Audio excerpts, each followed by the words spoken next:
I grew up in a pretty crummy town, Nowheresville, a real one-horse piece of crap with a small municipal park that housed a vintage carousel since time immemorial. The same elderly guy sat in his little booth in the center, no matter the weather. I would sometimes watch, wireless, the ornately painted wooden horses paraded by him for the billionth time. He would always stare back at me and smile a little. Me and my friend Billy used to invent names for the old man when he was out of earshot. Immature stuff like horse's ass and prick draw McGraw. There wasn't much else to do around town. The park was essentially the only place for teenagers to hang out. Billy and I spent many a weekend hearing an endless loop of gaudy organ music, which more than likely drove old Prick Draw insane long ago. Late one spring afternoon, we were in the park as usual, thinking up new monikers for old PD, when he surprised us by emerging from his booth. This was a rare occurrence, cheerfully waving us toward him.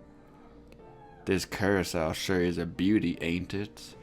Say, did you cowboys overhear the legend about why each horse is so damn pretty?" "Nah," sneered Billy. "Enlighten us." PD leaned back against one of his trusty steeds and stared wistfully at us. "Well, the story goes that each of these beasts is secretly alive, but you only see their true form if you switch on the power after sunsets. Why else do you think I operate the old girl at night?" "That's a real big pile of horse shit," chuckled Billy, which made me blush a little. I was a punk, but I minded my manners. PD gave us both his usual bland grin. "You fellas should mosey on home. It's getting late and I'd best call it a day."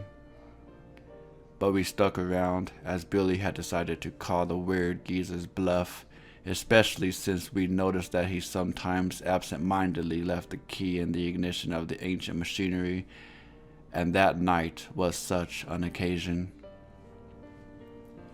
We waited a couple of hours until it was good and dark, virtually pitch black, and then crept into the booth and began hitting random buttons and fiddling with the rusty dial.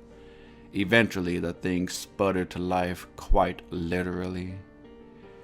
We didn't notice the screams at first, as the organ ditty was almost deafening from where we were standing, but we could see clearly enough on every post where wooden horses had once stood were human beings, impaled, some through the chest, some through other parts of their anatomy. Some wore old clothing, some had faces I recognized, locals who had vanished over the years. The cacophony was unbearable. Billy and I hugged each other, trapped in the epicenter. Somehow, over the dreadful noise, we heard Prick Draw's cackling voice. "Reckon there's room for a couple more."